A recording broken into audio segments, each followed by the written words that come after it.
India में centre और states के बीच टैक्स रेवेन्यू का डिस्ट्रीब्यूशन आखिर होता कैसे है और आजकल क्यों फाइनेंस कमीशन पर इतनी डिबेट चल रही है। Hello guys, welcome back to the channel. आज हम इस वीडियो में देखने वाले हैं 16th फाइनेंस कमीशन, एक ऐसी बॉडी जो डिसाइड करती है कि सेंटर के टैक्स रेवेन्यू का कितना हिस्सा स्टेट्स को मिलेगा, और इसके थ्रू हम देखेंगे फिस्कल फेडरलिज्म इंडिया में काम कैसा करता है, और साथ ही देखेंगे कि इंडिया के फिस्कल फेडरलिज्म का मॉडल रीडिस्ट्रीब्यूशन से परफॉर्मेंस बेस्ड की तरफ शिफ्ट हो रहा है या नहीं। तो चलिए सबसे पहले बेसिक्स से स्टार्ट करते हैं कि आखिर फाइनेंस कमीशन है क्या। Finance Commission is a constitutional body which is mentioned under Article 280 of the Indian Constitution. Finance commission हर 5 साल में बनती है और इसको बनाते हैं प्रेसिडेंट ऑफ इंडिया। इस कमीशन के अंदर 5 मेंबर्स रहते हैं, एक चेयरमैन और 4 इसके other members. These 4 members should have expertise in the field of economics, public administration and finance. The main objective of this commission is to recommend distribution of tax revenue between center and states and between one state and the other.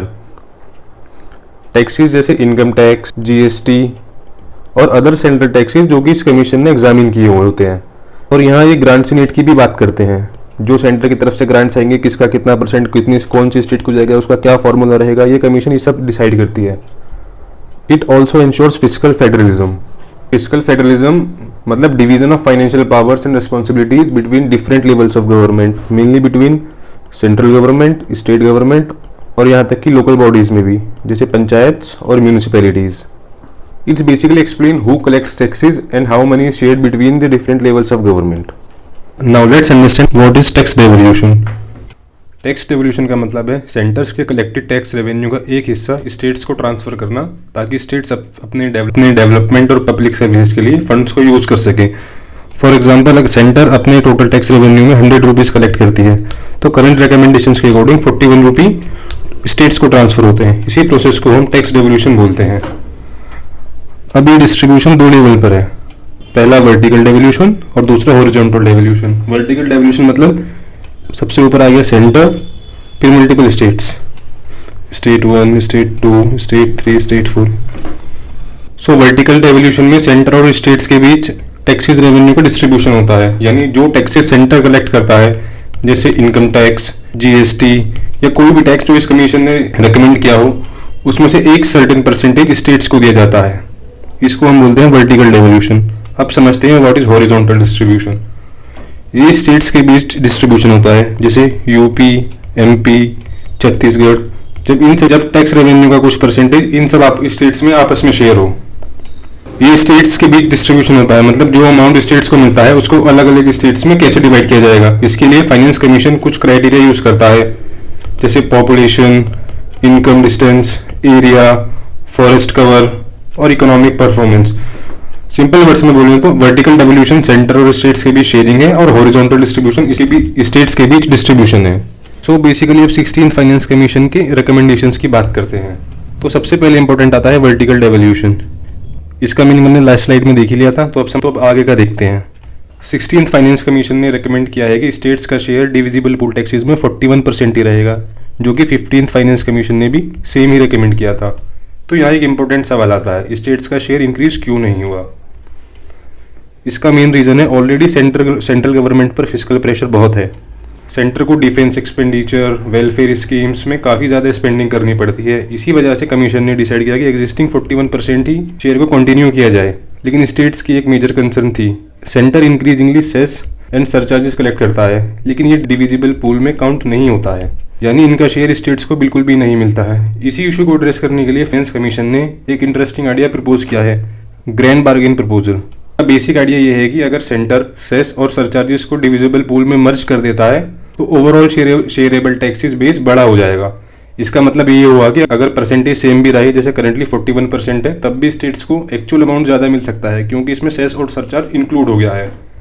इसी तरह finance commission ने एक balance create करने की कोशिश की है, जहाँ सेंटर के फिस्कल प्रॉब्लम्स भी कंसिडर किए गए हैं और स्टेट्स की रेवेन्यू प्रॉब्लम को भी एड्रेस करने का अटेम्प्ट किया गया है। और इसी तरह के मैकेनिज्म के थ्रू इंडिया में फिस्कल फेडरलिज्म प्रैक्टिकली ऑपरेट होता है। अब बात करते हैं हॉरिजॉन्टल डेवल्यूशन फार्मूला की, जो डिसाइड करता है कि स्टेट्स को मिलने वाले टैक्स रेवेन्यू का और स्टेट्स के बीच में ही कैसे डिवीजन होगा। फाइनेंस कमीशन इसके लिए कुछ स्पेसिफिक क्राइटेरिया और वेट चूज करते हैं। सबसे पहला आता है इनकम डिस्टेंस। इसका वेटेज है 42.5%। इसका मतलब है कि स्टेट्स की इनकम नेशनल एवरेज से कितनी कम है। जितना ज्यादा गैप होगा उतना ज्यादा उस स्टेट को मिलने की पॉसिबिलिटी होती है। इसका ऑब्जेक्टिव है रीजनल इनइक्वालिटी को कम करना। सेकंड आता है पॉपुलेशन, इसका वेटेज है 17.5%। पॉपुलेशन ज़्यादा होने का मतलब है कि उस स्टेट को पब्लिक सर्विसेज के लिए ज़्यादा रिसोर्सेज चाहिए। जिस स्टेट की पॉपुलेशन ज़्यादा होगी उसको ज़्यादा पैसा मिलेगा। थर्ड है डेमोग्राफिक परफॉर्मेंस, इसका वेटेज है 10%। ये उन स्टेट्स को रिवार्ड करता है जिन्होंने पॉपुलेशन ग्रोथ को इफेक्टिवली कंट्रोल किया है। नेक्स्ट है फॉरेस्ट एंड इकोलॉजी, इसका वेटेज भी सेम ही है 10%। अगर किसी स्टेट में फॉरेस्ट कवर ज़्यादा है तो उसको कंपनसेशन दिया जाता है क्योंकि फॉरेस्ट मेंटेन करने में ज़्यादा पैसा लगता है। नेक्स्ट है एरिया, इसका वेटेज भी सेम है 10%। लार्जर स्टेट्स को गवर्नेंस और इंफ्रास्ट्रक्चर के लिए नेचुरली ज़्यादा रिसोर्सेज की ज़रूरत होती है, तो इस हिसाब से पैसों को डिवाइड किया जाता है। और ये भी ऐड किया गया है कंट्रीब्यूशन टू जीडीपी, इसका भी 10% है। इसका पर्पज उन स्टेट्स को रिकॉग्नाइज करना है जो नेशनल इकोनॉमी में सिग्निफिकेंट कंट्रीब्यूशन कर रहे हैं।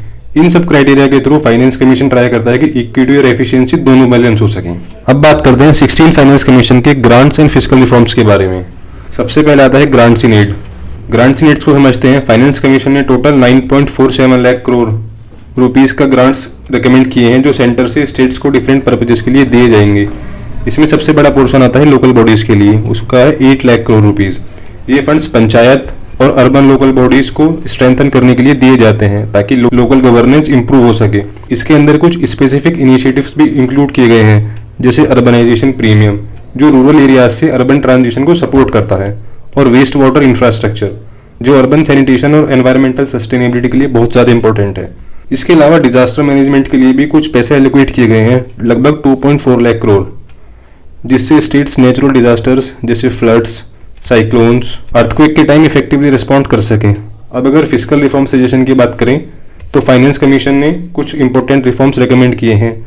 सबसे पहला आता है फिस्कल डेफिसिट टारगेट्स, जहां सेंटर और स्टेट्स को अपने बोरोइंग और स्पेंडिंग को डिसिप्लिन रखने की एडवाइस दी गई है। सेकंड आता है ऑफ बजट बोरोइंग्स को एंड करने की रिकमेंडेशन दी गई है ताकि गवर्नमेंट फाइनेंसेस ज़्यादा ट्रांसपेरेंट हो सके।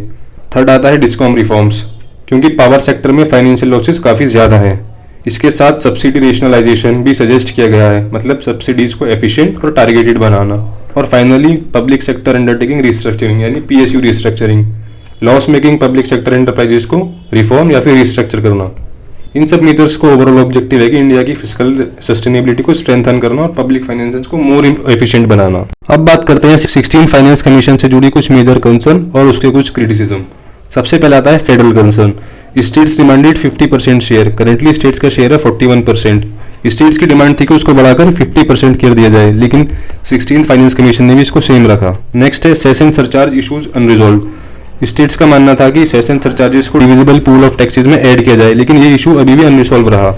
नेक्स्ट आता है इक्विटी डिबेट। कुछ स्टेट्स का मानना है कि GDP contribution favour richer states. Horizontal devolution formula में कंट्रीब्यूशन टू जीडीपी जैसा क्राइटेरिया ऐड किया गया। क्रिटिक्स का कहना है कि इससे इकोनॉमिकली स्ट्रॉन्गर स्टेट्स को एडवांटेज मिल सकता है, जिससे रीडिस्ट्रीब्यूशन का ऑब्जेक्टिव वीक हो सकता है। तीसरा पॉइंट है इम्पैक्टेड स्टेट्स। कुछ रिलेटिवली पुअर स्टेट्स जैसे बिहार, उत्तर प्रदेश, उड़ीसा और कुछ नॉर्थ ईस्टर्न स्टेट्स को कंसर्न है कि नए फॉर्मूला की वजह से उनका शेयर कम हो सकता है, और इसी वजह से एक ब्रॉडर रिस्क भी हाईलाइट किया जा रहा है, रीजनल इनइक्वालिटी वाइडनिंग, कि अगर रिडिस्ट्रीब्यूशन वीक होता है तो रीजनल इनइक्वालिटी और ज़्यादा वाइडन हो सकती है। अब अगर वे फॉरवर्ड की बात करें तो कुछ इंपॉर्टेंट रिफॉर्म सजेस्ट किए गए हैं। सबसे पहला है एनहेंस स्टेट शेयरिंग इन टैक्स डेवल्यूशन बियॉन्ड 41%। स्टेट्स के शेयर का टैक्स डेवल्यूशन में 41% से बढ़ाने पर कंसिडर किया जा सकता है, ताकि स्टेट्स के पास डेवलपमेंट के लिए ज़्यादा फिस्कल स्पेस हो। दूसरा है rationalise and cap cesses and surcharges, क्योंकि ये डिविजिबल पूल का पार्ट नहीं होते और स्टेट्स को इनके शेयर में कुछ नहीं मिलता। नेक्स्ट है ensure balanced approach between equity and efficiency. States के बीच डिस्क्रिमिनेशन ना हो तो बैलेंस रखना है इक्विटी और एफिशिएंसी के बीच में। नेक्स्ट है provide transition supports to fiscally weaker state, ताकि नए फॉर्मूले की वजह से उनको फाइनेंशियल शॉक ना लगे। चौथा है पंचायत और अर्बन लोकल बॉडीज की फिस्कल ऑटोनॉमी को स्ट्रेंथन करना, ग्रास रूट्स गवर्नेंस और स्ट्रांग हो सके। नेक्स्ट है promote transparent fiscal data closure, data की ट्रांसपेरेंसी मेंटेन करनी। और finally inter state council for cooperative federal dialogue, inter states council जैसे इंस्टीट्यूशंस को रिवाइव करके कोऑपरेटिव फेडरल डायलॉग को स्ट्रेंथन करना जरूरी है। ओवरऑल ऑब्जेक्टिव यही है कि इंडिया के फिस्कल फेडरलिज्म में इक्विटी और एफिशिएंसी के बीच बैलेंस अप्रोच मेंटेन किया जा सके। तो इस वीडियो में हमने समझाया कि फाइनेंस कमीशन इंडिया के फिस्कल फेडरलिज्म का कितना कोर इंस्टीट्यूशन है, जो सेंटर और स्टेट्स के बीच फाइनेंस मेंटेन करता है।